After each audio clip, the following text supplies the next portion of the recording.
Habitäre, Servus und herzlich willkommen zu einer neuen Folge Viva la Movie Illusion. Wir müssen uns heute voll zusammenreißen, denn es ist das erste Mal, dass wir das jetzt halt schnell mal als Video aufnehmen und gleich auf YouTube hochladen. Und zwar das Zeppe und ich muss eigentlich gar nicht ankündigen, weil ich 16er Jahr, wenn ihr euch das Video anschaut. So ist es, grüß euch Gott. Ich bin schon so gespannt, was heißt, heute alles so schief geht, weil Live-TV, ihr wisst es, und Aufnahme und Video und Audio kann eigentlich nur schief gehen. Es ist unglaublich. Eigentlich kann es uns schief gehen, genau. Also wir tun unser Bestes, dass völlig beschissen wird. Aber keine Angst, es wird auch eine reine Audiofolge dazu erscheinen. Aus diesem Schweinematerial hier kann der Corby dann was Zauberhaftes zaubern und den Schund, den laden wir da auf YouTube hoch. So machen wir das. So machen wir das. Billige YouTube-Money nehmen wir mit und für unsere Premium-Hörer, was halt einfach die Premium-Kunden bei Viola Illusion haben, die Herren, die kriegen das bessere Programm. Steady-Kunden vor allem. Ja, Also die sowieso, wenn du Premium-Hörer sein möchtest, dann machst du jetzt ein Steady-Abo. Wir freuen wir uns und dann kann es sein, dass wir irgendwann auch auf YouTube richtige Qualität hochladen können. Aber über was redet man denn heute eigentlich? Die Zuschauer können es schon am Shirt erkennen.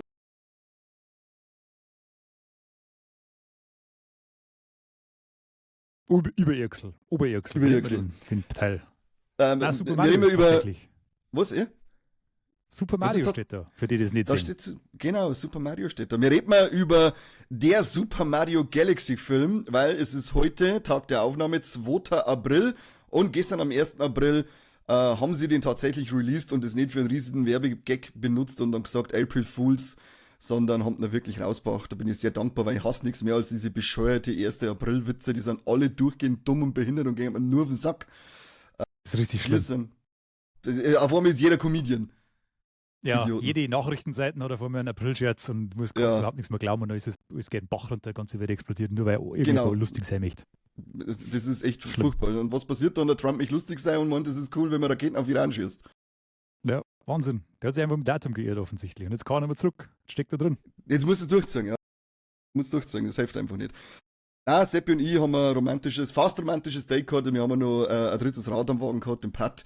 Der hat es ein wenig gestört, als wir rummachen wollten vor die ganzen kleinen Kinder im Kinosaal. Aber wir haben uns nicht aufhalten lassen und haben das in vollen Zügen genossen. Genauso wie den Film, da ich fast behaupten. Seppi, um was geht's denn eigentlich in dem zweiten Teil nach dem Riesenerfolg von 2024, kann es sein? Kein Tige. Das ist eine gute Frage und das ist, ich habe ein bisschen quer gelesen davor im Internet und das ist einer der größten Kritikpunkte, die Handlung. Grundsätzlich geht es darum, dass die Rosalina entführt wird und dass der Bowser Jr. seinen Vater befreien möchte und die Peach, die Rosalina wiederum dann befreien möchte und ja, dann entbrennt eine chaotisch amüsante Reise durch die ganze Galaxie, weil die haben natürlich nicht auf dem gleichen Planeten, sondern die haben Milliarden von Lichtjahren entfernt und auf dieser Reise passieren dann quasi im Sekundentakt lustige Abenteuer, die uns da auf der Leinwand entgegenschimmern. Ein Traum. Also eigentlich ist es eine große Befreiungsaktion, der Film. Ja, es ist eine Rahmenhandlung und ein Grund, durch die Galaxie zu reisen, sage ich mal. So wie die Jump'n'Runs selber. Ja, genau. Das finde ich also lustig, dass man gerade eine Mario-Verfilmung unter allen Videospiele-Verfilmungen auf dieser Erde wegen seiner Handlung kritisiert. Das ist also so geil. Ja, kann man machen, muss man aber nicht, da ich sagen. Da habe ich mir auch gedacht, es gibt halt einfach so Filme, da erwarte ich, ja, glaube jetzt gar nicht so die Tiefe an Story oder so. Und da darf jetzt in meinen Augen ein Super Mario Animationsfilm dazukehren. Er ist nicht aus dem Hause Disney oder Pixar, da wo man das eher mal erwartet, dass es da wirklich tief geht, so wie Zoomania hat ja eine krasse Message dabei oder eben Alles steht Kopf. Aber der Film, der reduziert sich da wirklich auf das, was er sein möchte. Und zwar ein absolut spaßiger, unterhaltsamer Animationsfilm, der auch noch ein richtiges Schmankerl ist für Fans und Kenner von Mario. Ja, auf alle Fälle. Er ist ja von Illumination, heißt es, glaube ich, gell? Die ich einfach unverbesserlich und Minions mache und wer die gesehen hat, der weiß ja, was er sich ungefähr einstellen kann. Ja, also es ist Charaktertiefe zu erwarten, ist auch schon echt schwieriges Terrain, finde ich. Ich weiß auch nicht. Ja, kriegt man auf alle Fälle nicht, wenn man den sehen möchte. Das ist einfach wie die Spiele, ein kurzweiliger Spaß. Es ist knallbunt, es passiert viel und ja, es ist halt der Klempner, der die Prinzessin befreit und war er immer und jetzt ist halt, verteilt sich dieser ein bisschen mehr Schultern und ja, was soll denn da passieren? Was Ja, erwartet man da? Ich verstehe es nicht, ich will jetzt gerne wissen, was erwartet man da? ich denke mir auch. Wenn ich mit der Erwartung reingehe, dann habe ich definitiv keinen Spaß. Das kann ich eigentlich schon mal sagen, weil, wie der Sempi schon gesagt hat, es kriegt nicht, aber dafür kriegt sie ja sonst unglaublich viel. Der Film ist vollgepackt, das ist irre. Und das ist wirklich, als dass sie in einer Raketen drin sitzen und selber mit denen durch die Galaxie durchschießen. Der Film hat eine Geschwindigkeit, die ist brutal, aber also für mich war es zumindest so, dass ich trotzdem immer gut mitgekommen bin und es war mir nie zu viel oder hat mich überfordert. Das habe ich nämlich auch schon von so manchen gehört, dass sie anscheinend überfordert waren, aber ja, wenn es dich überfordert, tut es mir leid, dass du es nicht genießen kannst. Mir hat es auf alle Fälle nicht gestört, kann aber gut sein, dass es so manchen vielleicht zu viel ist, wenn er der Mike ist. Ja, den Aspekt, den kann ich vielleicht sogar auch noch nachvollziehen, dass man das alles ein bisschen schnell findet. Ich meine, MTV war in den 90er auf einmal da und es ist schnell gegangen und halt, wenn man so schaut, schlaft man fast ein. Also, es ist halt so eine Sache, wenn man die Sachen halt so verarbeitet. Ja. Ich zähle mir jetzt eigentlich eher zu Leuten, die da tatsächlich zu der Zielgruppe, die alles jetzt schnell ist, dazugehören, aber bei mir war der auch nicht schnell. Ich Du bist auch schon fand das, scheiß alt, gell? ja, ich bin auch schon quasi, ich habe meinen Zenit schon überschritten. Und deswegen ist alles jetzt schnell und bunt und laut, aber das war jetzt nicht der Fall bei dem Film, muss ich wirklich sagen. Also ich finde das ein bisschen übertrieben, dass er so ein TikTok-Film sei soll und was weiß ich. Klar, es geht Schlag auf Schlag und ja, es passiert viel in kurzer Zeit und es geht ja echt schnell dahin, aber es ist im Rahmen da, die sagen, für so einen Film. Also es ist auch das 3D hat super funktioniert. Das ist für mich oft einmal so ein Problemfall, vor allem bei schnellen Filmen, dass es eben nicht gut funktioniert. Vor allem, weil viel eben auch dann die Effekthascherei versuchen und sie eigentlich davor ablenken lassen, einen guten Film zu machen, auf Kosten dessen, dass sie ein paar gute Beutel machen. Und das fand Das ich da stimmt, ja. jetzt auch nicht. Also die 3D-Effekte haben funktioniert trotz der Schnelligkeit. Also für mich ist es ein top animierter Film gewesen. Also der war qualitativ allerhöchstes Niveau. Bis ins tiefste Barthaar-Detail war der sauber durchanimiert. Kann ich auch sagen, ja. Und ich glaube aber, dass das 3D das Gute auch, da muss man diesen Ultimate-Saal oder die Ultimate-Säle loben, die Cineplex da hat. Die haben ja auch seit letztem Jahr mal eine im Vilsbiber begonnen und den haben wir jetzt halt angeschaut und da ist wirklich, der Sound ist unglaublich geil gewesen und das 3D ist super funktioniert, das war immer scharf. Es war nie verschwommen, wie es oft in anderen Kinos ist. Also diese Ultimate-Säle, diese in Neufahren haben sie es auch, Erding und Waldkraiburg weiß ich jetzt nicht auswendig, aber wenn sie es noch nicht haben, werden sie es definitiv nachrüsten, soweit ich weiß. Muss man mal machen, weil die echt, das ist ein anderes Level an Qualität, die man da geliefert kriegt. Ja, Und kommen wir wirklich unbesorgt einige in die 3D-Aufführung bei dem Film in diesen Kinos. Da gibt es nichts zu meckern. ja, und qualitativ, wie du schon sagst, also er schaut unglaublich schön aus. Er ist halt wirklich grell bunt. Der passt genau in dieses, das beste Beispiel ist eigentlich jetzt auch Mario Wonder gerade gewesen. Das ist ja auch so unglaublich schön, knallig und bunt gewesen. Und das passt sich da perfekt in die ganze Mario-Welt. Deswegen also ich muss sowieso sagen, ich sage den Film komplett als absoluter 10-jähriger kleiner Fanboy, der mit Nintendo, mit Mario aufgewachsen ist. Für mich ist das eine absolute Offenbarung gewesen, als ich den ersten Teil im Kino gesehen habe.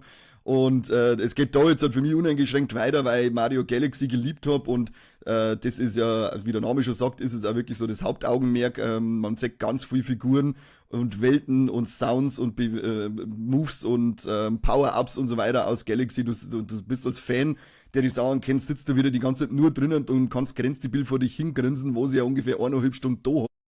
Das ist wirklich für Fans, von Fans mehr, so fühlt sich so, als dass da wirklich Leute dahinter sitzen, die genau wissen, was man singen möchte und was man zeigen soll. Und das gibst du auch pausenlos. Ich brauche halt da jetzt halt ehrlich gesagt gar nicht mehr. Also sprich, tiefgreifende Story oder krasser ausgearbeitete Charaktere oder selbst geht mir nicht ab in dem Fall, weil mir der Film auf andere Ebenen so viel bieten kann, dass ich da gerne einen Abstrich mache. Und das, was ich da kriege, wie du schon sagst, wir haben die klassische Befreiungsgeschichte, die kennt man aus jedem Mario-Spiel. Es ist immer so, dass irgendeine Prinzessin befreit werden muss. Diese jetzt mal ist halt, und auch war beim letzten auch schon, die Peach ist halt, so wie es jetzt auch in diese, seit, glaube Super Mario World 3D, als spielbarer Charakter dabei ist, kann sie mitwirken und kann mithelfen und hat die gleichen Fähigkeiten und noch andere Fähigkeiten und die hat sie da auch und die werden halt eingesetzt und jetzt verteilt sie das alles einfach schön auf mehrere Charaktere. Unter anderem mit schönen Gastauftritte à la Fox McCloud. Wie geil war eigentlich der scheiß Fox McCloud? Ich hätte alles in den Arm nicht mehr können, weil ich mich so gefreut habe, dass ich den Fox McCloud auch endlich sehe. Das ist so geil, endlich diese ganzen Figuren auf der Leinwand zu erleben. Vor allem, weil er ultra coole Space Boots hat. Er ist schweinecool, also wirklich, diese Space Boots sind irre geil. Allein hat eine geile Reaktion auf die Space Boots. Habe ich viel lachen müssen. Und dann die ganzen geilen Lumas, die kleinen Sterne, wenn es alle dann diese gleichen Glitzerwesten haben wie er, weil sie sind jetzt halt auch so cool wie der Fox McCloud, gesprochen von Glenn Powell, den man jetzt halt ja von Running Man besser im Kopf hat. Und ich finde das auch cool, dass sie, weil ich habe nämlich ursprünglich, ich habe das gar nicht im Kopf gehabt, dass der Donkey Kong keinen Auftritt mehr hat. Diesmal, ich habe mir gedacht, jetzt kriegen wir immer mehr Figuren ein. Das war vielleicht das Einzige gewesen, dem sie es ein wenig versauen könnten oder beziehungsweise ich Abstriche machen müssen, wenn zu viele Figuren eingedruckt werden und dann die Figuren selber aber zwingend Zeit dann natürlich kriegen, aufgrund dessen, dass es zu viel sind. Aber das finde ich, haben sie auch wieder gut gelöst, indem sie sagen, okay, Teil 1 war der Donkey Kong unser Sidekick, Teil 2 ist es jetzt der Fox McCloud. Aber es ist, sie sind aber trotzdem nicht so überpräsent, sondern einfach angenehm als zusätzliche Figuren drinnen, die Kenner vom Ursprungsmaterial das Herz herschlagen lässt. Ja, ich würde sogar sagen, sie hätten eventuell sogar noch ein bisschen weniger machen können, weil ich bin jetzt nicht der super wahnsinnige Mario-Nerd und kenne jetzt Spiel auswendig, aber für mich war dann schon viele Figuren dabei, die ich eigentlich ja gar nicht zu Mario Galaxy zugerechnet hätte. Und ich glaube, das ist auch so, oder? Da waren wesentlich mehr Figuren, wie in Galaxy auftaucht haben. Ja, sie sind nicht nur aus dem Spiel Galaxy, sondern sie bedienen sich schon am ganzen Portfolio von den Mario-Spielen. Das haben sie im ersten Teil auch schon gemacht. Und auch an andere Spiele, weil wir da noch ein kleines Easter Egg haben, wo dann Captain Olimar seine Rakete landet und die Pikmins aus der Hupfern. Da habe ich auch schön grinsen müssen, weil Pikmins lieb. Ja. Beste. Und im Hintergrund ist ja auch immer also es ist wieder ein Easter Egg, genau passend zu Ostern jetzt gerade, ein Easter Egg Feuerwerk. Du kannst dich da dumm und dämlich suchen im Hintergrund mit kleinen Sachen, ob das ist beim Bowser, seinem kleinen Schloss, wo er seine Malqualitäten zeigt. Da ist dann zum Beispiel die Blume, die man in Yoshi's Island auf dem Super Nintendo hat, wenn wir 5 Blumen sammeln müssen. Die hat er irgendwo drauf gemalt. Ob das im Hintergrund auf der Space Station diese Nummern, nenne ich es jetzt einmal, sind, die aber in Form von die Mario Party Würfel gehalten sind. Also es ist wie im ersten Teil, du wirst beim Schauen nicht fertig. Drum werd ich wahrscheinlich, also definitiv ein zweites Mal ins Kino rum bin, weil mit meinen Neffen da noch einige. Und mal schauen, ob ich es schaffe, wie beim ersten Teil, dass ich ihn 4-mal im Kino sehe. Ja, für Herausforderung angenommen. Analyse musst du es fast tun. Ja, ich hab mit dem Korbi hätte schon mal geschmerzt gehabt, ob man nicht eine Easter Egg Sonderfolge für den ersten Teil machen.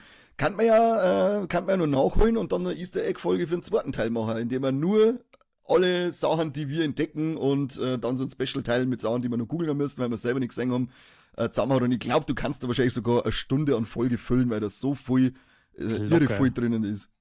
Da müsstest du quasi Frame für Frame durchgehen und darfst ja in jeder Einstellung zig Sachen finden, weil es ist ja wirklich so, es ist ja nicht nur schnell und es sind ja nicht nur viele Charaktere, sondern der Hintergrund ist ja auch komplett durchanimiert. Also du siehst ja wirklich überall was, das ganze Beutel ist vorher Sachen. Also du kannst beim ersten Mal schauen, kannst du eigentlich gar nicht alles mit aufnehmen, was da passiert ist.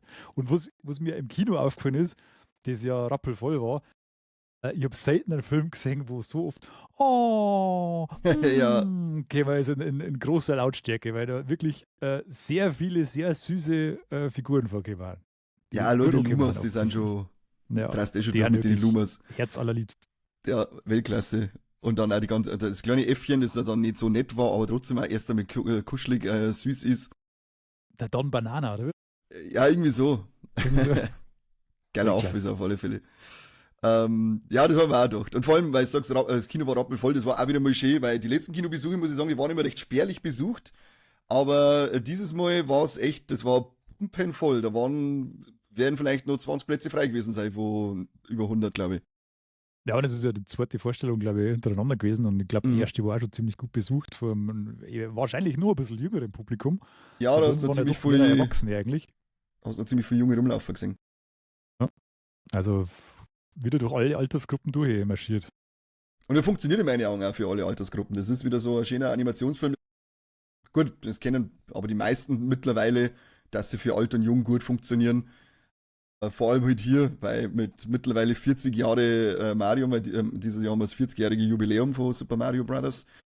Da reißt natürlich ein paar alte Saudeppen auch ab. So wie uns. Ja, so wie uns, genau. Die da drin sitzen und sind, also ich bin sofort wieder 10 Jahre alt gewesen. Das ist einfach so geil. Vor allem auch die Stellen im Casino mit den Figuren aus Super Mario Bros. 2, Birdo und der scheiß Ratz und der fette Frosch, wo ich jetzt nicht mehr weiß, wie es heißen. Aber das sind so Dinge, also geil, ich hab das als Kind immer gespielt und jetzt hupfen sie da geil umeinander. Aber wo sind meine Schrumpfköpfe aus dem Super Mario Realfilm? Ich vermisse euch immer noch. Ja, ist ja bitter, dass der nicht mehr so gut läuft. Ja, das ist echt schade. So, die haben sehr wir schade. gesehen. Aber jetzt ist natürlich die Animationsschiene läuft ein bisschen besser, glaube ich. Ja, dafür kriegen wir einen Realfilm von Legend of Zelda nächstes Jahr. Sind wir mal gespannt, was das Den macht. möchte ich nicht. Ja, den möchtest du schon, weil sonst haut er ins Sack. Nein, der Bucki. Da sage ich nein, möchte ich Die nicht. schlug ich irgendwann mit dem Stor. Riesenhighlight natürlich der Yoshi, den wir ja in der Post-Credit-Scene vom ersten Teil haben wir ja den noch angekündigt gekriegt und jetzt ist er als vollwertiges Mitglied zum Leide vom Tod ist er jetzt in der Gang dabei. Ja, ziemlich coole Einführung, wo man so gesehen hat, wo er denn herkommt. War ziemlich cool gemacht. Mit so einer Hinter-Yoshi-Kamera, wo es eher also für Schabernack drin hat. In New York, cool umeinander gerannt ist. New York, ja. War sehr gut Oder vielleicht war es gemacht. ein New Donk City, ich weiß nicht. Das kann natürlich auch sein. Und ich glaube, das war dann ein bisschen, dass ich in so einer potenziellen Easter Egg-Folge bestätigen müsste. Ich glaube, das mit seinem Kappe und so weiter war Anspielung an das leeren Super Nintendo Mario-Spiel, was da mal gegeben hat, da wo es irgendwie durch die Welt reist und da glaube ich hat er auch eine Kappe aufgehört. Bin mir nicht sicher, aber. Ach, das mit da wo er durch die Geschichte reist oder wo es da irgendwie. Ja, irgendwie so, irgendwas habe ich da. Ich weiß nicht mehr genau, wie es heißt. Oder ist das nicht Luigi's Missing gewesen? Weiß ich nicht. Das war jetzt das muss ich da muss ich nicht mehr nachforschen, aber als ich ihn gesehen habe mit dem Cap, habe ich gedacht, das kenne ich von irgendeinem Cover her, kenne ich Yoshi so mit dem umdrahten blauen Cap, aber ich kann es nicht mehr genau Mario benennen. In Time, oder? Hat es nicht Mario in Time kosten? Das kann auch sein. Oder sind das? Ich weiß nicht mehr. Das machen wir, nehmen wir uns auf für eine Easter Egg-Folge. Die machen wir schon in die Easter Egg-Folgen. Das hilft eh nicht. Unbedingt. Aber ja, Yoshi, ich fand den Weltklasse, er ist echt lieb natürlich. Ich glaube, da war das zweite Mal, wo es dann gekostet hat, weil der ist nach die Lumas erst gekommen. 500 Mal, ja, aber bei den Lumas war es ja schon 500 Mal ungefähr, weil die haben ja in jeder Einstellung haben die ja ultra süß, das ist fast nicht auszuhalten. Das ist echt Wahnsinn, da tropft direkt der Bildschirm, so lieb sind die. Total. Aber ich hätte viel lachen können mit dem Idioten. Also ich hab die ganze Zeit schon spekuliert, was werden sie mit dem machen? Wird er wirklich nur so als Reittier daneben beibehalten? Aber er hat einen geilen eigenen Charakter für das, was er halt Charakter haben kann. Hat er gekriegt. Ich finde, die haben eigentlich alles rausgehört aus ihm. Was hast du dann so an, eine Lieblingsfigur oder so gerade in dem neuen Teil, was du sagst, das war mein Highlight? Ich habe einen Bowser in Miniatur habe ich sehr gefeiert. Das war ultra lustig, weil der ist ja im Ende des ersten Teils ist er ja geschrumpft worden und fristet jetzt sein Dasein in so einem Mini-Bowser-Schloss innerhalb von der Peach am Schloss und hat da ein bisschen mit seinen inneren Dämonen zum Kämpfer und versucht immer nett zu sein, aber es bricht dann immer wieder aus ihm aus und das war teilweise sehr amüsant. Das hat mir gut gefallen. Das sind geile Aggressionsprobleme, ja. Ja. Dann seine Feierspuckerei von dem kleinen Fotz. Das war schön. Schaut, dass er schon so früh groß geworden ist. Ich hätte mir gerne noch eine halbe Stunde in der kleinen Form angeschaut. Ja, ich habe auch die ganze Zeit schon spekuliert, was sie wollen damit. Ob er jetzt halt so der kleine Sidekick bleibt die ganze Zeit auf diesem Abenteuer. Ja.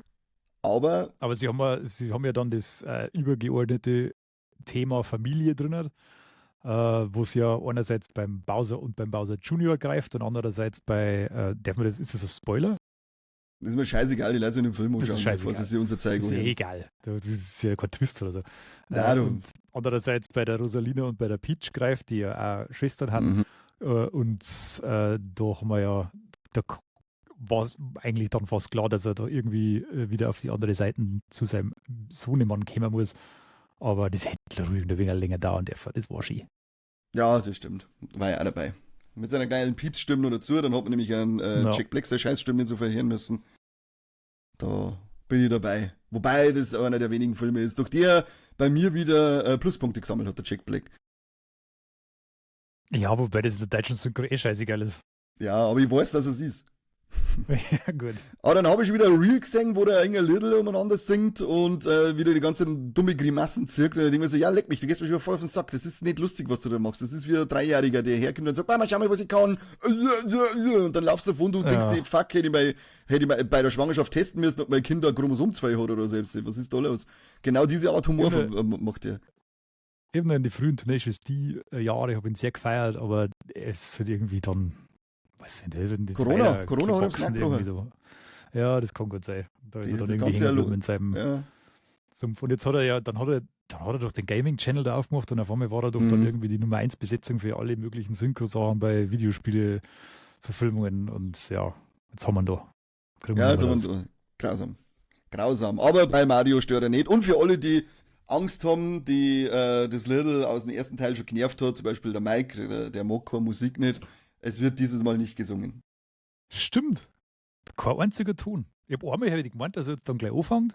Habe ich auch gemeint, ja. Beim Bowser, aber stimmt, sie haben nicht einmal gesungen. Keine Singerei. Crazy. Also schade, ich hätte gehofft. Ja, Gott sei Dank. Aber ich hätte gehofft, nämlich so cooles Little, weil ich fand das Peaches Little schon cool aus dem ersten Teil, habe ich lachen müssen. Hey, das ist auch nicht als schlimm empfunden. Da gibt es ganz andere Filme, wo das ganz anders nervt, aber da. Ja, und da war es halt auch nochmal mehr oder weniger witzig halt dazu am Schluss, wenn er so geil ausflippt bei dem Little. Also, hat mich auch nicht gestört. Magst du es im Maul halten? Ja, aber recht viel mehr können wir jetzt eigentlich noch gar nicht zu dem Film verzeihen, weil man den wirklich öfters sehen muss, dass man dann auch voll so in diese Detailschiene einrutschen kann, aber das möchte ich mal aufheben.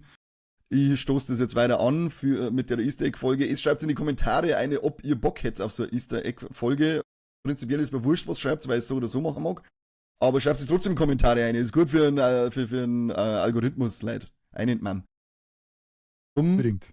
Rutschen wir mal auf unsere Tops und Flops, Seppi. Was waren dein Toppy und dein Floppy, DB?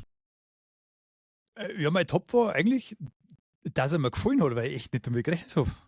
Ich habe da ein rundes Unterhaltungspaket gesehen, das wie einfach von Minute 1 bis Minute 80 oder so, ich weiß nicht, wie lange das dauert hat, unterhalten hat und das war eine runde Sache. Das ist mein Top. Also mit dem habe ich einfach nicht gerechnet. Weil Stunde 38 aus. Stunde 38, das war echt so lang. Schön, das ist schon wieder ein gutes Zeichen. Er ist mir viel kürzer vorgekommen, wie er letztlich war. Also, mein Top, die Kritikerstimmen waren falsch. Und dein Flop?